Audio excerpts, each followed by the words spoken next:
സംസ്ഥാനത്ത് വീണ്ടും അവയവദാനം. അപകടത്തിൽ മരിച്ച കണ്ണൂർ സ്വദേശിയായ യുവാവിന്റെ ഹൃദയമടക്കം 4 അവയവങ്ങൾ ദാനം ചെയ്യും. ബൈക്ക് അപകടത്തെ തുടർന്ന് 23-കാരന്റെ മസ്തിഷ്ക മരണം സംഭവിക്കുകയായിരുന്നു. കണ്ണൂരിൽ നിന്ന് സാരംഗ് സുരേഷും കൊച്ചിയിൽ നിന്ന് ശ്യാംപ്രസാദ് ഉത്തമനും വിവരങ്ങളുമായി ചേരുന്നുണ്ട്. സാരംഗ് സുരേഷ്, സാരംഗ്, ആംബുലൻസ് വ്യൂഹം അവിടെ നിന്നും പുറപ്പെട്ടോ? വിവരങ്ങൾ എന്താണ്?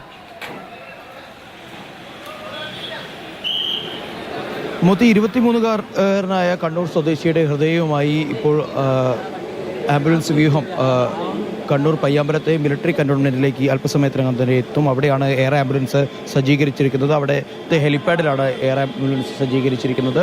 അവിടെ നിന്ന് എത്രയും പെട്ടെന്ന് തന്നെ കൊച്ചിയിലെ ആസ്റ്റർ മെഡിസിറ്റി ആശുപത്രിയിലേക്ക് എയർ ആംബുലൻസ് പോകും. അവിടെ 48-കാരനായ മലപ്പുറം സ്വദേശിക്കാണ് ഹൃദയം ദാനം ചെയ്യുന്നത്. അതോടൊപ്പം തന്നെ അല്പസമയത്തിനകം തന്നെ 23-കാരൻ്റെ കരൾ കോഴിക്കോട് ബേബി മെമ്മോറിയൽ ആശുപത്രിയിലേക്കും ഒരു വൃക്ക കോഴിക്കോട് മെഡിക്കൽ കോളേജ് ആശുപത്രിയിലേക്കുമാണ് പോകുന്നത്. അവിടെ രോഗികളുടെ ശസ്ത്രക്രിയാ നടപടികൾ അല്പസമയത്തിനകം തന്നെ ആരംഭിക്കുമെന്നാണ് മനസ്സിലാക്കാൻ സാധിക്കുന്നത്. ഇപ്പോൾ ആംബുലൻസ് ഇവിടെ സജ്ജീകരിച്ചിട്ടുണ്ട്. ഒരു വൃക്ക ആസ്റ്റർ മിംസ് കണ്ണൂർ ആശുപത്രിയിൽ തന്നെ ചികിത്സയിലിരിക്കുന്ന രോഗിക്കുമാണ് ദാനം ചെയ്തിട്ടുള്ളത്. ഗതാഗത നിയന്ത്രണങ്ങളടക്കം കണ്ണൂർ നഗരത്തിലടക്കം വരുത്തിയിട്ടുണ്ട് എന്നുള്ള വിവരങ്ങൾ ഏറ്റവും കൂടുതൽ പുറത്തുവരുന്നു. അതോടൊപ്പം തന്നെ കോഴിക്കോട് നഗരത്തിലും ഗതാഗത നിയന്ത്രണങ്ങൾ ഉണ്ടാവും എന്നുള്ള വിവരങ്ങളും വരുന്നുണ്ട്. മുത്തി, ശരി. കണ്ണൂരിൽ നിന്ന് സാരംഗാണ് വിവരങ്ങൾ പങ്കുവച്ചത്. 23-കാരനായ യുവാവിൻ്റെ മസ്തിഷ്ക മരണത്തെ തുടർന്ന് അവയവങ്ങൾ പലർക്കായി, അവയവം ആവശ്യമുള്ളവർക്കായി ദാനം ചെയ്യുകയാണ്. അതിൻ്റെ നടപടികളാണ് ദൃശ്യങ്ങളിൽ നമുക്ക് കാണാം.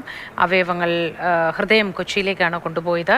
മറ്റ് അവയവങ്ങൾ ഒന്ന് കണ്ണൂരിലെ തന്നെ ആശുപത്രിയിലും മറ്റൊന്ന് കോഴിക്കോടേക്കും, അങ്ങനെ നിരവധി ആളുകളിലേക്ക് ജീവൻ പകരുകയാണ് 23-കാരൻ്റെ അവയവങ്ങൾ. മഹത്തായ ദാനമാണ് അവയവദാനം. ആ മഹത്തായ ദാനത്തിലൂടെ ഒരിക്കലും മരിച്ചു പോകാതെ ആ മനുഷ്യൻ്റെ ഓർമ്മകൾ നിലനിർത്താൻ കൂടി കഴിയുന്നു എന്നത് അവയവദാനത്തിൻ്റെ പ്രത്യേകതയാണ്. വിവരങ്ങൾ നൽകിയത് സാരംഗ് സുരേഷ്.